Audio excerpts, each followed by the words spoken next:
Hey everyone, I'm Asif Ahiya and welcome to today's show.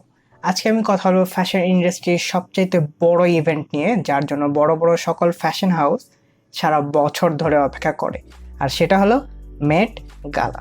এই ভিডিওটিতে আমি আপনাদেরকে মেট গালার সম্পূর্ণ ইতিহাস এবং এর পাশাপাশি আপনি কীভাবে মেট গালায় পার্টিসিপেট করতে পারেন বা কী কী প্রসেসের মধ্যে আপনাকে যেতে হবে সে সব কিছু একসাথে কভার করার চেষ্টা করব। সো আই থিঙ্ক ভিডিওটা লং হবে, বাট কিছু করার নেই। So let's go.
মেট গালা বিভিন্ন সময় বিভিন্ন নামে পরিচিত হয়েছে, যেমন মেট বল বা কস্টিউম ইনস্টিটিউট গালা বা কস্টিউম ইনস্টিটিউট বেনিফিট, এরকম বিভিন্ন নামে তাকে বিভিন্ন সময়ে ডাকা হয়েছে।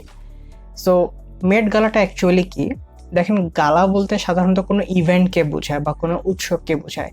যেমন আমাদের ঈদ আছে, পূজা, 31st নাইট, ক্রিসমাস, এই প্রত্যেকটাকে কিন্তু আমরা এক একটা গালা বলতে পারি। সো মেট গালা অর্থাৎ একটা উৎসবকে তারা বোঝায়। শুরুর দিকে মেট গালা আর আজকের মেট গালা কিন্তু একই রকম না। শুরুতে মেট গালা শুধু এক্সিবিশনের জন্য ছিল, এরপরে এটা ধাপে ধাপে চেঞ্জ হতে হতে আজকের মেট গালার রূপ নিয়েছে। সো যদি আমরা পুরোটা দেখতে চাই, আমাকে চলে যেতে হবে 1920 সালে।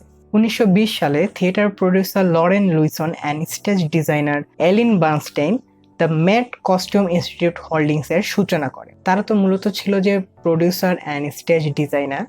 সো তারা ভেবেছিল যে একটা যদি ইনস্টিটিউট করা যায় অ্যান্ড সেখানে তারা বিভিন্ন সময়ের যে রেয়ার অ্যান্ড ইউনিক কস্টিউমগুলো আছে সেগুলা সেখানে ডিসপ্লে করে রাখবে, অ্যান্ড পরবর্তীতে যে স্টেজ কস্টিউম ডিজাইনাররা আসবে, যারা ডিজাইন করবে, তারা যেন এখান থেকে ইন্সপায়ার হয় বা ইন্সপিরেশন নিয়ে বা থিম নিয়ে তারা ইউনিফর্মগুলো বা কস্টিউমগুলো ডিজাইন করতে পারে, যেন তারা বুঝতে পারে যে তাদেরকে কী ধরনের ডিজাইনগুলো করতে হবে। মূলত এই উদ্দেশ্য রেখেই উনি ইনস্টিটিউটটাকে ক্রিয়েট করে। অ্যান্ড সারপ্রাইজিংলি তাদের এই আইডিয়াটা কাজ করে যায়, অ্যান্ড তাদের এই ইনস্টিটিউটটা শুরু হওয়ার 26 বছরের মধ্যে প্রায় 8,000 ইউনিক ড্রেস কালেকশন তাদের ইনস্টিটিউটে জমা হয়ে যায়। এখন তারা যখন তাদের এই ইনস্টিটিউটটা শুরু করেছিল, তখন কিন্তু তাদের ধারণাটা এত বড় ছিল না যে এত হিউজ পরিমাণে ড্রেস তাদের কালেকশনে চলে আসবে। এখন যখন যদি নর্মাল কোনো ড্রেসের কথা হতো তাহলে ব্যাপারটা আলাদা ছিল, কিন্তু যখন আপনার কাছে ইউনিক কস্টিউম থাকবে, দেন এটাকে কিন্তু মেনটেনেন্স করার যে একটা ব্যাপার আছে সেটাও আরও বৃদ্ধি পাবে, অ্যান্ড আপনার তখন হিউজ লোকের প্রয়োজন পড়বে, হিউজ সেট আপ অ্যান্ড স্পেসের প্রয়োজন পড়বে, যেটা তাদের কাছে ছিল না। তখন তারা যেন তাদের এই 8,000 যে কস্টিউমগুলো আছে এগুলোকে মেনটেনেন্স করতে পারে, সেজন্য তারা মেট্রোপলিটন মিউজিয়ামের সাথে জয়েন্ট হয়ে যায়। অ্যান্ড তখন তাদের ইনস্টিটিউটে যে আগের নামটা ছিল তারা তা পরিবর্তন করে রেখেছে দ্য কস্টিউম ইনস্টিটিউট। মেট্রোপলিটন মিউজিয়ামের সাথে জয়েন হওয়ার পরও তাদের উদ্দেশ্য একেবারেই সেম ছিল, যে কস্টিউম এখানে কালেক্ট করে রাখা হবে, ডিজাইনাররা সেখান থেকে ইন্সপিরেশন নিয়ে নতুন নতুন ডিজাইন তৈরি করবে। তাদের এই উদ্দেশ্যটা চলেছিল 1948 সাল পর্যন্ত। 1948 সালের পর থেকে সবকিছু চেঞ্জ হয়ে যায়। 1948 সালে ফেমাস ফ্যাশন পাবলিসিস্ট এলেনোর ল্যাম্বার্টের হাত ধরে মেট গালা অনুষ্ঠিত হয়। তিনি সে সময় প্রথম নিউ ইয়র্ক ফ্যাশন উইক আয়োজন করে। যেহেতু এটা প্রথম নিউ ইয়র্ক ফ্যাশন উইক ছিল, সো সে সময় কোনো ড্রেস কোড বা কোনো থিম বেঁধে দেওয়া হয়নি যে এই নিয়মে চলতে হবে, আর সে সময় এত নিয়ম কানুনও ছিল না। সো তিনি যেটা করেছিলেন যে শহরের সকল বড় বড় businessman, fashion house, model, celebrities সকলকে তিনি ইনভাইট করে দিয়েছিলেন। সকল সেলিব্রিটি আর বড় বড় বিজনেসম্যানদেরকে তিনি যখন ইনভাইট করেন, তখন ইনভিটেশন কার্ডে ফ্যাশন উইক লেখা ছিল না। সেখানে তিনি যেটা লিখেছিলেন সেটা হচ্ছে পার্টি অফ দ্য ইয়ার। এই নামে তিনি সকলকে ইনভিটেশন পাঠিয়েছিলেন যেন সবার ইন্টারেস্ট বেশি জাগে। এই পার্টিটা তিনি মূলত মধ্যরাতে আয়োজন করেন এবং প্রতিটি টিকিটের মূল্য নির্ধারণ করেন মাত্র $50। 1948 থেকে 1971 সাল পর্যন্ত মেট গালা অনুষ্ঠিত হতো নিউ ইয়র্কের সেন্ট্রাল পার্ক ও রেইনবো রুমে। কিন্তু এসব কিছু বদলে যায় যখন former Vogue editor in chief Diana Vreeland consultant হিসেবে দ্য কস্টিউম ইনস্টিটিউটে জয়েন করেন। তিনি মূলত আজকের মেট গালার প্রকৃত রূপ দেন। তার সময়কালে মেট গালা আরও বেশি glamorous, celebrity oriented and blockbuster হতে থাকে। অ্যান্ড তিনি প্রথম মেট গালার থিম বেসড ড্রেস চালু করেন। এরপরে মিউজিয়ামের ডাইনিং হলে থিমের সাথে সাথে প্রতি বছর আরও বেশি ড্রামাটিক হতে শুরু করেন। তার মৃত্যুর পর 1989 সালে পেট বাকলি মেট গালার দায়িত্ব নেন। তিনি তার সময়কালে 90s-এর বেস্ট ড্রেস কালেকশন করেন এবং টিকিটের দামও ডাবল করে দেন। মেট গালার এই চিরচেনা রূপ আবারও পরিবর্তন হয় 1995 সালে, যখন ভগ editor in chief Anna winter মেট গালাকে নিয়ন্ত্রণে নেন।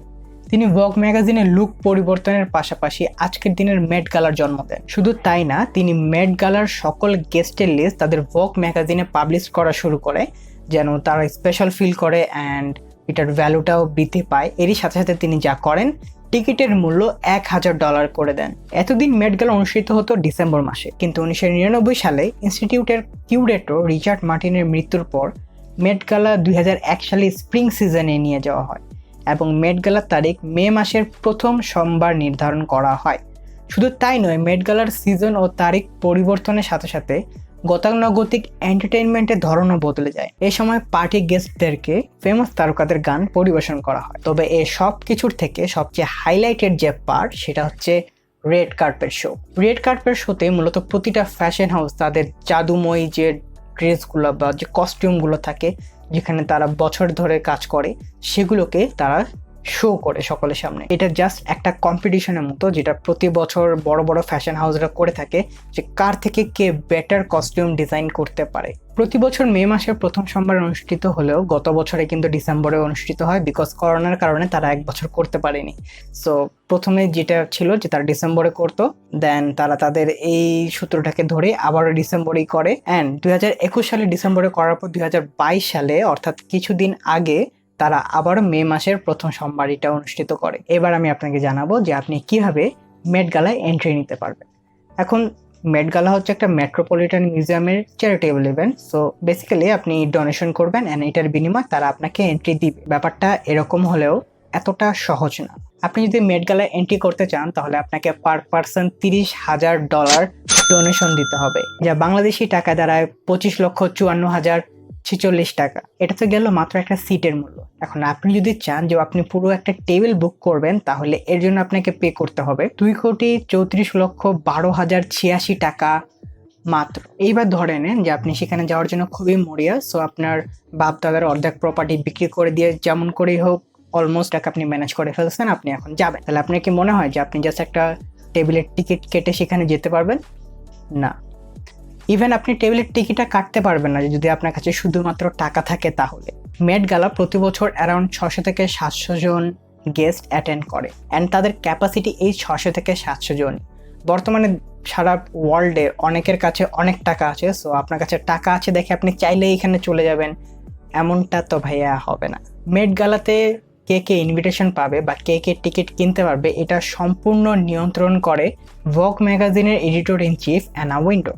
তাদের কাছে অলরেডি একটা গেস্ট লিস্ট আছে, যে সেলিব্রিটি অ্যান্ড বড় বড় বুটিক্স হাউস বা ফ্যাশন হাউস বা যাদেরকে তারা ইনভিটেশন দেয়, তারাই রেগুলারলি তাদেরকে ঘুরে ফিরে ইনভিটেশনগুলো দেওয়া হয়। এখন আপনি যদি এই লিস্টের মধ্যে না থাকেন অ্যান্ড এই লিস্টের অন্তর্ভুক্ত আপনি হতে চান, তাহলে আপনাকে যেটা করতে হবে যে অ্যানা উইন্টরকে আপনাকে মেইল পাঠাতে হবে। অ্যান্ড শুধু মেইল পাঠাতে হবে না, মেইল পাঠিয়ে এবং হাত পা ধরে কান্নাকাটি করতে। আপনার মেইল পাওয়ার পর তারা আপনাকে নিয়ে এটা অ্যানালাইসিস করবে যে আপনি স্পেশাল কিনা বা আপনার এই ভ্যালু বা অ্যাবিলিটিটা আছে কিনা মেট গালায় অ্যাটেন্ড হওয়ার বা সেই ডাইনিংয়ে একটা সিট পাওয়ার। সেই পুরো জিনিসটা তারা খুব ভালোভাবে অ্যানালাইসিস করে দেখবে। এরপরে তাদের যদি সিট থাকে তাহলেই তারা আপনাকে টিকিট কেনার জন্য পারমিশন দিবে। তবে এখানে আরেকটা কিন্তু আছে, সেই কিন্তুটা হলো আপনাকে এটা ইনশিওর করতে হবে যে তাদের সে বছরে, অর্থাৎ আপনি যে বছরে মেট গালাটা অ্যাটেন্ড করতে যাবেন সে বছরের থিম অনুযায়ী আপনার ড্রেস আছে কি না, বা আপনি ড্রেস তৈরি করবেন কিনা, বা কোনো ফ্যাশন হাউসকে দিয়ে আপনি বানাবেন কিনা, এই জিনিসটা আপনাকে ইনশিওর করতে হবে। কারণ মেট গালা আপনি চাইলে আপনার বাড়ির যে কোনো একটা কাপড় পরে চলে যেতে পারবেন না, কারণ এটা হচ্ছে কস্টিউমের একটা শো। সো আপনাকে যেই থিম তারা সিলেক্ট করে এক এক বছরে এক একটা থাকে, সো সেই থিম অনুযায়ী আপনাকে অবশ্যই আপনার ড্রেসটাকে পরে যেতে হবে, অন্যথায় আপনি কিন্তু টিকিট কিনতে পারবেন না, বা আপনি যে টিকিট কিনেও ফেলেন তারা কিন্তু আপনাকে ভিতরে যাওয়ার অ্যাক্সেসটা দিবে না।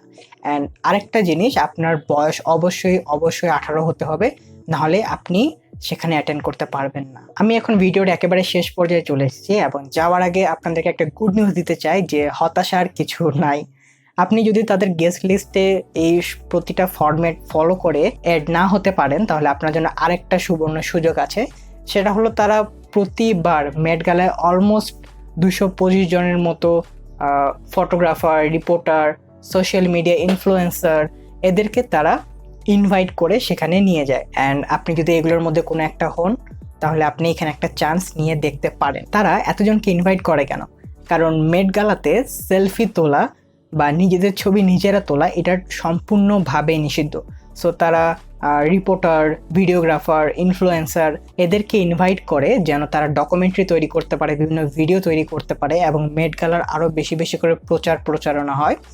দ্যাটস ওয়াই তারা এই কাজটা করে। ইভেন আপনি যদি সেখানকার পার্টিসিপেন্টও হন তারপরও আপনি কখনো লাইভ করতে পারবেন না। এই সম্পূর্ণ অ্যাক্সেসটা সেখানকার মিডিয়ার কাছে আছে। কোনো পার্টিসিপেন্ট কখনোই কোনো সোশ্যাল মিডিয়াতে যে কোনো জায়গা হোক না কেন তারা লাইভে যেতে পারবে না। সো আপনি যদি চান আপনি চান্সটা নিয়ে দেখতে পারেন, তাদেরকে মেইল করে দেখতে পারেন যদি আপনার অ্যাবিলিটি থাকে।